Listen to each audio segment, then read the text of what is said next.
qué bueno, porque todo esto lo que nos da es absoluta confianza en que nosotros podemos conocer a Dios y que tenemos la capacidad de conocer a Dios. Y más aún cuando la palabra del Señor en 2 Corintios capítulo 3 versículo 4 al 6 nos dice: esta es la confianza que delante de Dios tenemos por medio de Cristo. No es que nos consideremos competentes en nosotros mismos, pues nuestra capacidad viene de Dios.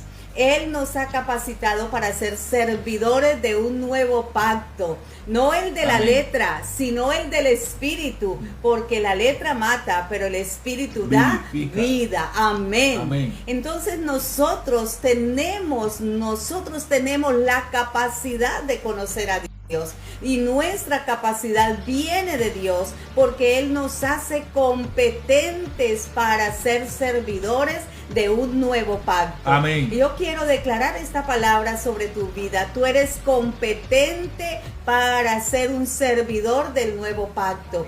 Ese pacto que no es de letras, sino del Espíritu. Ese pacto que vivifica en nosotros. ¿Por qué? Porque lo tenemos por medio de Cristo el Señor. Amén. Gloria al Dios que vive. Por eso la palabra allí también en Corintios, en 1 Corintios, nos asegura en el capítulo 2, y voy a tomar solo el versículo 10. Ahora bien, Dios nos ha revelado esto por medio de su Espíritu, pues el Espíritu lo examina todo hasta las profundidades de Dios. Entonces, toda capacidad de conocer a Dios está dada por el Espíritu de Dios. Por eso la capacidad de conocer a Dios es para el hombre, la mujer que ha nacido de nuevo. Y esa persona que ha nacido de nuevo, esa persona que tiene su espíritu unido al Espíritu de Dios, el Espíritu de Dios se revela y revela a Dios a su vida. El asunto es que nosotros hemos tenido muchas formas de conocer a Dios, ¿cierto? Y voy a nombrar algunas solamente.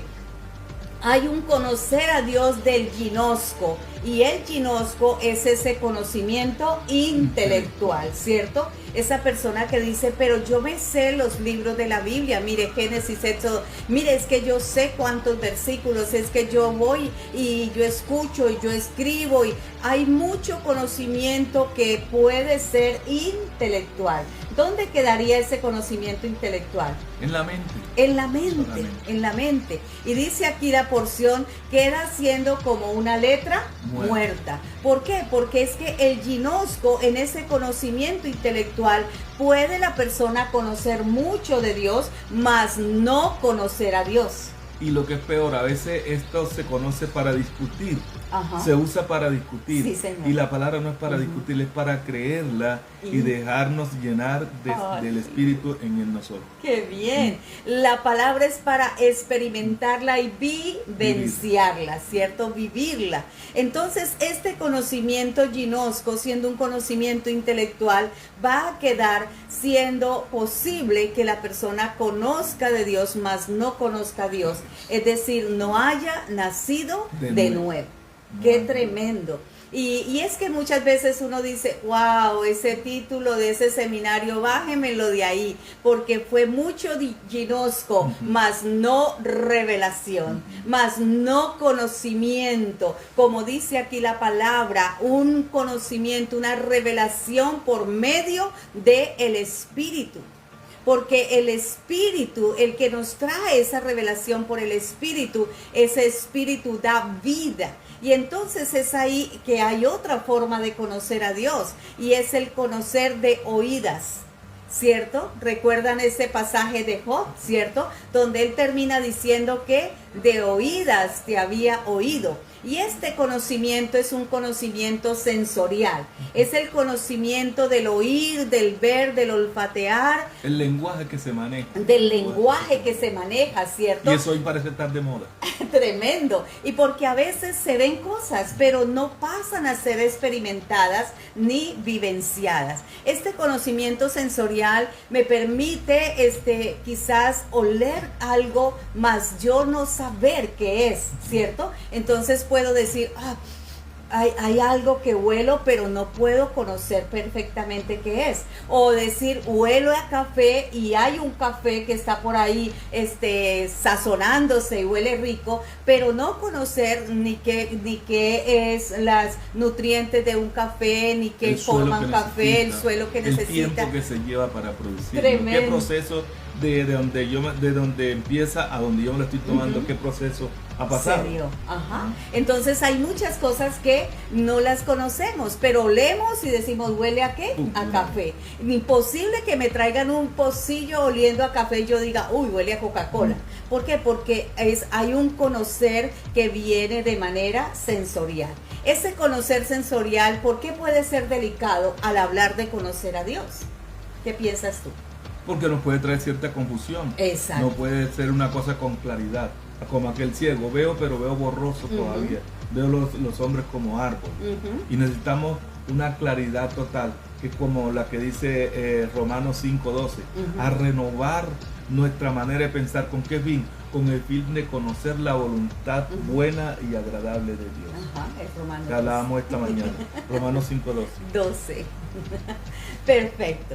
Entonces hay otro conocimiento que es el conocimiento perecía, que ese sí es un conocimiento experimental, que es un conocimiento que nos lleva a la vivencia. Es tan diferente hablar de que eres el sanador a que eres mi sanador. Eres el Dios fiel a que eres mi Dios fiel. ¿Por qué lo puedo decir? Porque ahora le he conocido como el Dios sanador, le he conocido como el Dios fiel, le he conocido como el Dios libertador. Y eso quiere decir que todo lo que yo llamo conocer a Dios tiene que ser algo que lo he vivenciado. Y Él es mi Señor. Él es mi Señor. Ajá. Entonces, qué tremendo cuando creemos conocer a Dios, pero lo que hablamos no está relacionado con lo que vivimos. Y es ahí donde se separa el conocer a realmente la experiencia de la vida en Cristo Jesús. Por eso el Señor nos dice aquí en esta palabra, ¿cierto? Para ser competentes servidores de un nuevo pacto, no el de la letra. No el de la historia. Amén. Ajá.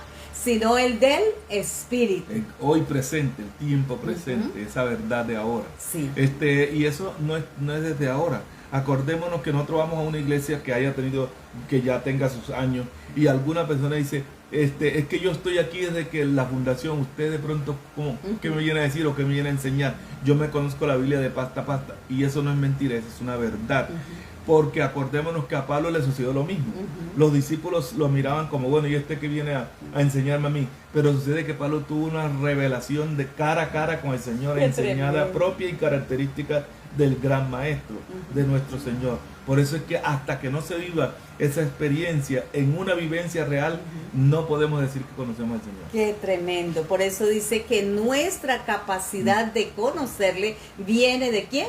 De Dios, porque es una revelación del Espíritu al Espíritu, amén, del Espíritu al Espíritu.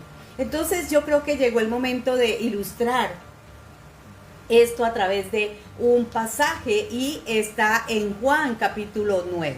Y Juan capítulo 9, si miramos ahí la escritura, habla de que Jesús sana a un ciego de nacimiento.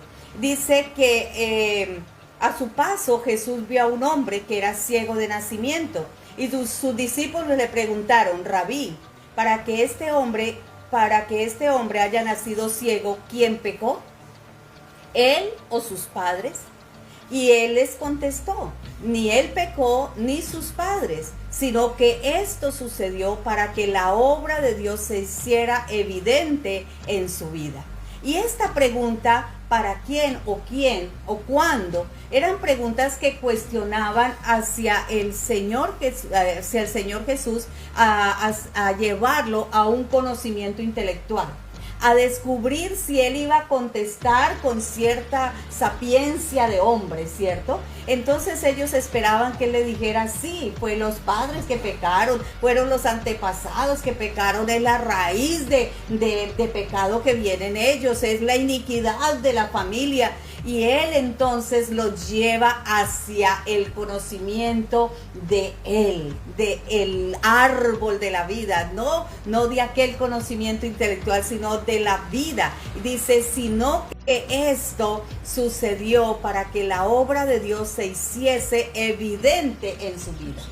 Inmediatamente ellos quedan, ¿cómo decirlo? Paralizados, estancados, porque no le responde quién, ¿cierto? Pero sí les dice, pero Él tiene una esperanza. ¿Por qué? Porque Dios ahora obra en Él y va a verse la obra de Dios en su vida. Y es ahí donde podemos mirar cómo Él dice, mientras sea de día, tenemos que llevar a cabo la obra del que me envió. Viene la noche cuando nadie puede trabajar. Mientras esté yo en el mundo, luz del mundo soy. Amén. Y mire cómo Él desfigura, quita ese propósito intelectual y lo lleva a una revelación. ¿Y cuál es la revelación? Decirles, este hombre, no les voy a contestar si pecó él o pecó los antepasados, sino que los voy a llevar a que conozcan que hay una luz para él.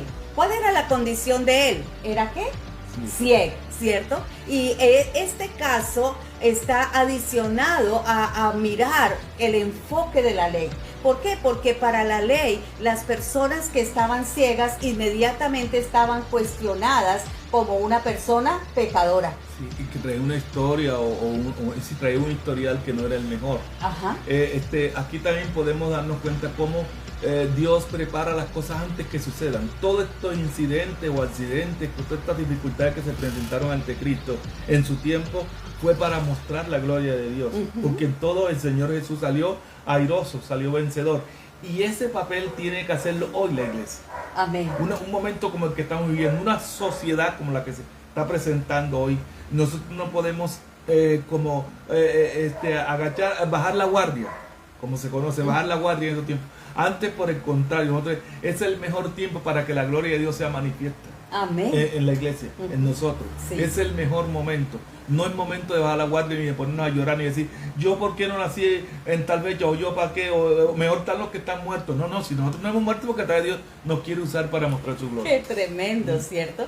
Porque lo que dice el Señor aquí es, en esa oportunidad, lo que Él va a ver en la luz que soy yo, la luz que trae la vida.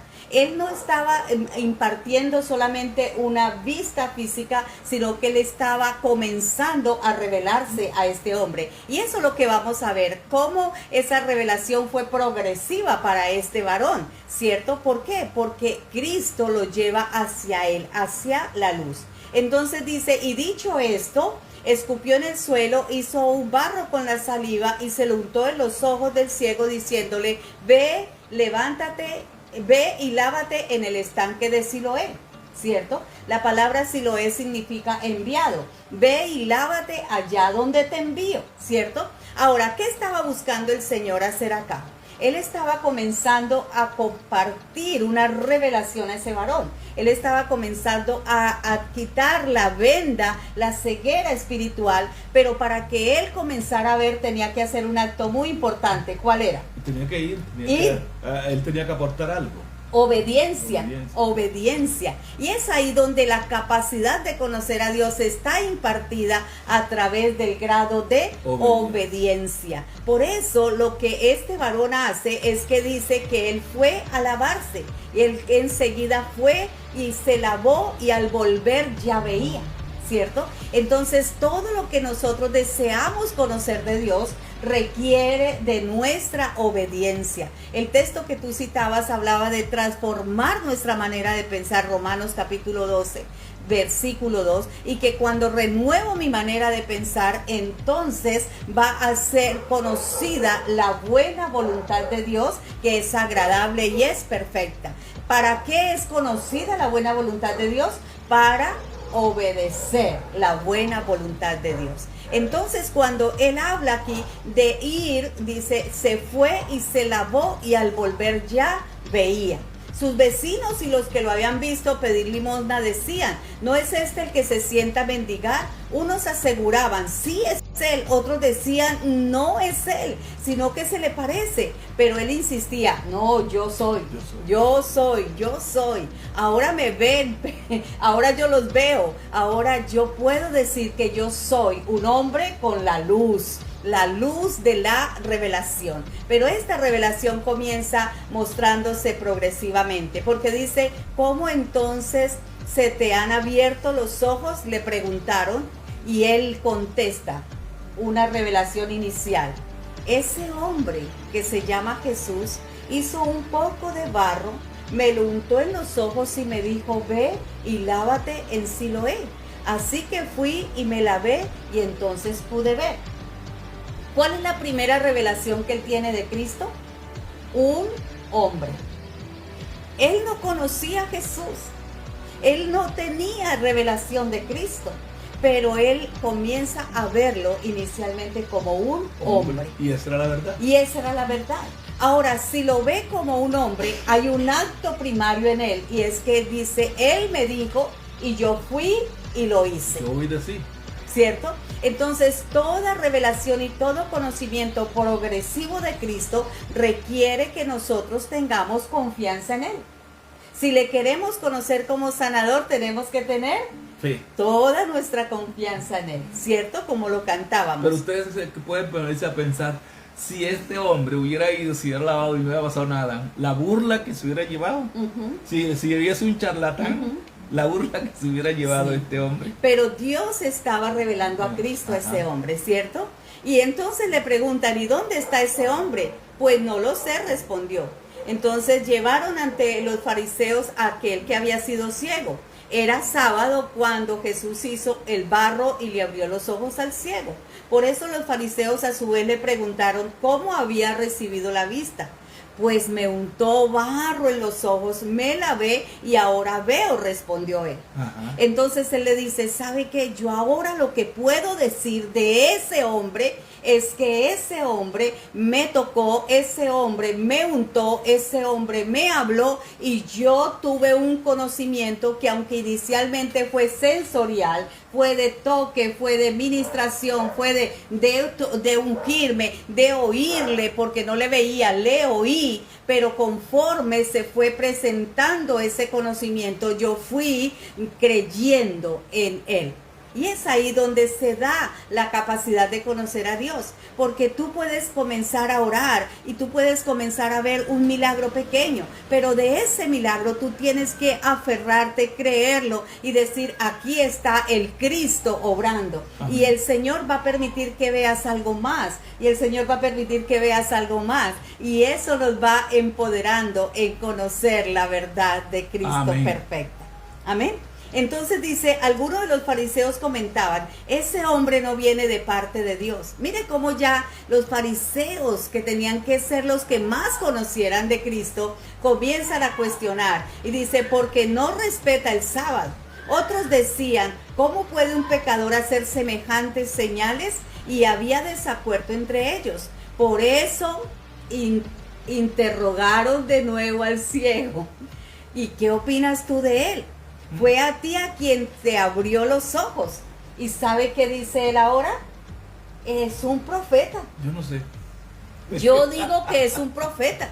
O sea, primero decía que era un hombre. Ahora lo está viendo como un profeta. Ahora, ¿por qué dice que es un profeta? Porque él estaba comenzando a conocer las acciones de él. Había oído, me dijo, ve y yo fui. Entonces la voz profética de Dios, la voz de Dios hablando, es algo que nosotros al escucharla tenemos que responder a esa voz.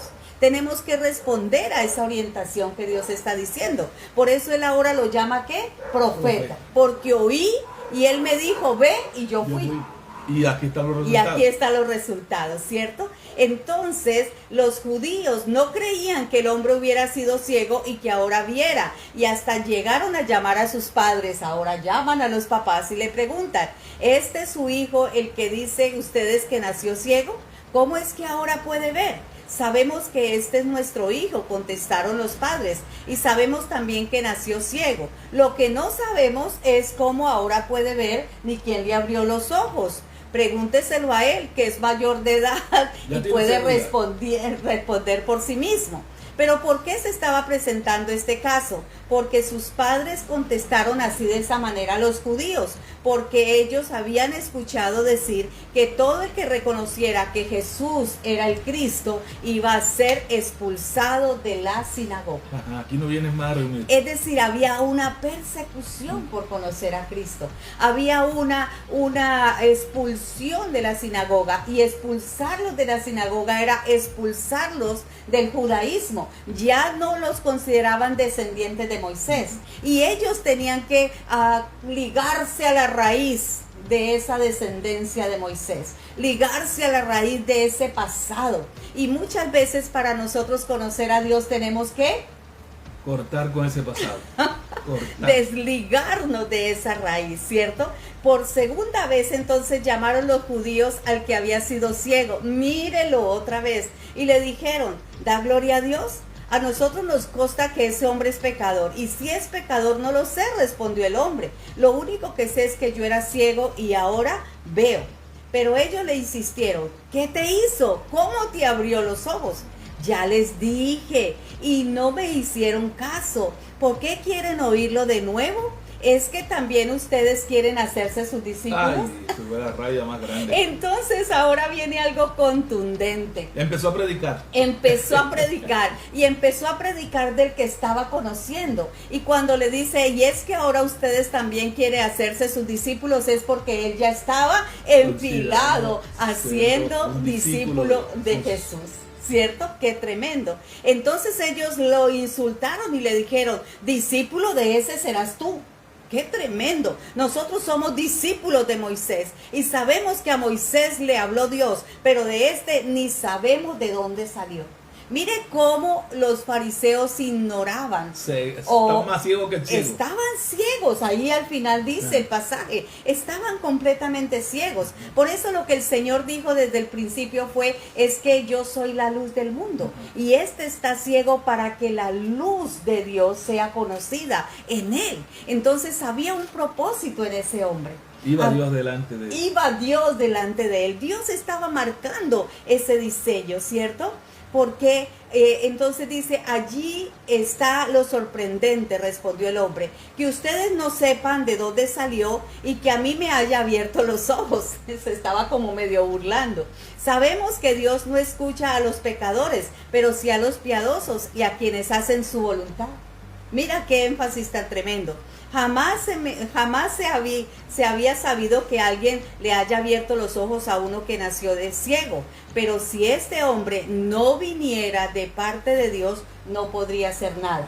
¿Cómo lo llama ahora? ¿Cómo lo ve ahora? Lo había visto como ese hombre, lo había visto como el profeta, pero ahora dice, si este hombre no viniera de parte de Dios, no podría hacer nada. Ahora lo está viendo como el Mesías. Ahora lo está viendo como el enviado de parte de Dios. Y que él se daba cuenta que él había nacido y se había creado al lado de fariseos y de esta gente que practicaban la ley, pero nunca los había visto hacer cosas como esta. Ajá. Entonces él dice, esto tiene que venir de lo alto. Esto viene de Dios. No lo hemos visto de más nadie. Tremendo. Y yo ahora puedo ver, es que yo puedo ver. Exacto. Es que eso de pronto lo tomamos muy a la ligera y esto no. Pero siendo en carne propia, apropiémonos de ese caso, es que soy yo, que antes era ciego y ahora puedo ver. No, eso es una cosa. Ahora, ¿por qué? Porque es que no solamente había venido la luz a sus ojos, sino la luz de Cristo. La luz del Evangelio. Había revelación en él, había conocimiento de Dios en él. Por eso ahora él le llama el enviado de Dios. Él es el Mesías. Este hombre es el Mesías. Y miren lo terco de los fariseos. Dice, ellos replicaron, tú que naciste sumido en el pecado, ¿vas a darnos lecciones? Tú nos vienes a enseñar, y lo expulsaron. Hasta allá llegó la religiosidad, hasta allá llegó la condición del hombre que aunque sea fariseo y tenían conocimiento intelectual, no tenían la capacidad de conocer a Dios. Mire, pastora, es que no hay una cosa más terca y que se oponga más al conocimiento de Cristo que la religión. Sí. Porque el papel de la religión primario es ocultar a Cristo. Tremendo. Toda religión oculta a Cristo. Eso habla de él, hasta puede hablar de él, pero no lo muestra porque siempre va a ocultar. Porque siempre va buscando que alguien se ligue a mí, más no a él. Más no a ti. Más cuando es evangelio puro y sencillo, todo evangelio puro y sencillo lleva al discípulo a mirar a Cristo, lleva al discípulo a depender de Cristo. El ejemplo más grande lo da Juan el Bautista. Los discípulos de Juan el Bautista se fueron con Jesús. Y Juan nos dijo, ¿y por qué ustedes saben yo tanto que he trabajado, yo tanto que yo... No, él no peleó por eso, yo al seguirle. Y se hace necesario que yo mengue para que él crezca en mí para y yo mengue. O sea, no hay ningún egoísmo. ¿Por qué? Porque hay que glorificar, al que hay que saltar es a Cristo. La gente, cada uno de nosotros tiene que mostrar a Cristo, no a ninguna persona humanamente hablando. Y quien tiene que conocer cada discípulo es a Cristo el Señor. Y miren cómo ellos estaban peleando el ser discípulos, porque como que sentían que ese ya se le había salido de los discípulos de él, de ellos, del fariseísmo, ya se había salido, ya no era una pérdida para ya ellos. era una pérdida para ellos, ¿cierto? Pero mire lo importante de este final, de la convicción y del conocimiento de Dios en este varón. Dice, Jesús se enteró de que lo habían expulsado a aquel hombre y al encontrarlo le preguntó, ¿crees en el Hijo del Hombre? Y él le dice, ¿quién es, Señor? Dímelo para que yo crea en él. Pues ya lo ha visto, le contestó Jesús. Es el que está hablando contigo. ¿Y qué dice el varón? Creo, Señor. Y declaró el hombre y postrándose lo adoró. Una conversión. Una completa, él comenzó, él comprendió, él conoció plenamente el señorío de Cristo. Nació de nuevo. Porque una actitud de los fariseos de arrodillarse, ellos se arrodillaban únicamente al que consideraban el Señor de su vida. Entonces este hombre, cuando se postró y lo adoró, públicamente estaba diciendo, ahora he conocido al Señor. Tú eres mi Señor. Ahora he conocido al Cristo. Ahora he conocido realmente quién es mi Señor. Y de ahí en adelante Él lo establece como el Señor de su vida. Amén. Esa es la verdad del discipulado. Todo discipulado tiene que buscar que el hombre vaya al conocimiento pleno de Cristo el Señor.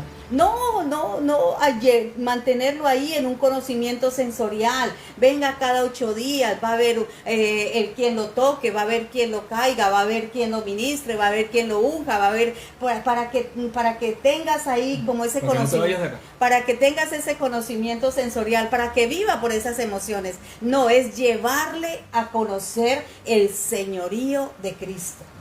Y que en ese señorío de Cristo entonces él pueda seguir adelante. Por eso Jesús le dijo, yo he venido a este mundo para juzgarlo. Amén. Tremendo. Yo he venido a este mundo para juzgarlo, para que los ciegos vean y los que ven se queden ciegos.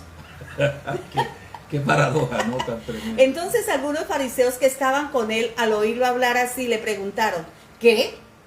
¿Qué pasa? ¿Acaso también nosotros somos ciegos? Y Jesús le contestó, si fueran ciegos no serían culpables del pecado, pero como afirman que ven, su pecado permanece. Entonces, en una palabra, son tercos. Son tercos. Ustedes están afirmando que tienen un conocimiento de Dios, están afirmando que conocen a Dios y lejos están de conocerme. Tienen una ceguera espiritual tremenda. Han negado a Dios. Han negado a Dios y su mayor pecado es creer que tienes la revelación de Dios y realmente no la tengas. Entonces, el corazón sencillo, miremos este corazón de este hombre ciego. ¿Sería altivo? ¿Sería prepotente? ¿Sería orgulloso? No, era lo más sencillo, lo más simple. Es que la fe viene al corazón del simple, del sencillo. Y yo creo que más humilde que un ciego no puede haber, porque un ciego no puede correr. En un peligro un ciego no puede correr. Un ciego tiene que valerse de algo o de alguien para salir, para hacer sus cosas. Entonces, mire cómo el Señor de sabio busca a un ser que sabe él que tiene que ser humilde. Humilde. Sí. Porque el conocer a Dios y la capacidad de conocer a Dios tiene que llevarnos a esa condición de humildad. O sea, yo no puedo decir, a ver, yo quiero conocer a Dios porque tengo 3 títulos universitarios, o yo conozco más a Dios porque tengo 3 títulos de seminarios bíblicos, o es que yo conozco más a Dios porque yo soy de 50 años de ser evangélica. Nada de eso. Cuenta. Es el corazón sencillo y humilde quien quiere conocer a Dios. Es a Él que se revela el Señor. Aquel que le dice, mira, soy ciego. Quita esta venda de mis ojos. Quiero conocerte. Y quizás inicialmente te voy a conocer como hombre. Después te conoceré como profeta. Después te conoceré como el Mesías. Pero terminaré conociéndote como el Señor, el Cristo. Señor de señores, el Rey de reyes. Hijo de Dios. El Hijo Aleluya. Amén. Me emociona realmente Amén. toda esta apreciación. Esa verdad. Esa verdad. Porque en este discipulado número 2 lo que estamos deseando es crecer juntamente con Cristo y conocer ese camino que nos lleva a Cristo el Señor. Y que se quite todo lo que al lado ha estorbado, ha impedido que se conozca esa verdad. Amén. Ese fariseísmo, esa religiosidad, ese legalismo, ese considerarme yo soy discípulo de aquí o de allí o de allá, y que solamente digas en tu corazón, yo quiero ser discípulo de Cristo el Señor. Amén. Puesto mis ojos en Jesús, Amén. El autor y consumador de toda la fe. Aleluya. Amén. Órale al Señor para que sean quitadas las vendas y toda ceguera espiritual sea quitada de nuestros ojos. Bendito Dios. Sabemos que hoy estamos honrando al mismo Dios que se Aleluya. presentó ante este hombre ciego, necesitado, Señor, tal vez sin ninguna esperanza. ¿Cuál esperanza tenía este hombre? Tal vez había sido avergonzado, tal vez cuántas veces se habría caído, se habría golpeado por su estado de ceguera que tenía, Señor. Pero un día tuvo un encuentro contigo, un día se encontró con la luz del mundo, Jesucristo aquí en la tierra, y de ese momento que él aceptó que podía salir adelante frente a esta situación, el mismo Cristo fue quien le dio todo tipo de orden, todo tipo de palabra para fortalecer su debilidad. Y hoy la iglesia, hoy tú y yo, mi hermano, mi hermana, tenemos que aceptar eso. Como ciego, como lo que sea, cualquier imposibilidad que tengamos, Jesucristo es capaz de sacarnos adelante. Porque Él nos ama. Él es el que está interesado en que nosotros le conozcamos cada día más y más. ¿Qué tienes que hacer tú y yo? Abrir nuestro corazón, disponernos, humillarnos delante de Él, sabiendo que Él tiene la respuesta para todas las situaciones que nosotros tengamos. Él tiene la solución para todo lo que nosotros tengamos. Por lo tanto, si hoy oyeres la voz de Dios, no endurezcas tu corazón, dice la palabra. Por eso en esta noche deseamos que Dios traiga paz, traiga alegría, traiga bendición en tu vida y en la vida de tu familia. El Ministerio Pasos de Esperanza te invita a eso, a caminar de la mano con Jesús, en camino seguro, con pasos de esperanza. Amén. Dios te bendiga, amado. Amén. Dios te bendiga.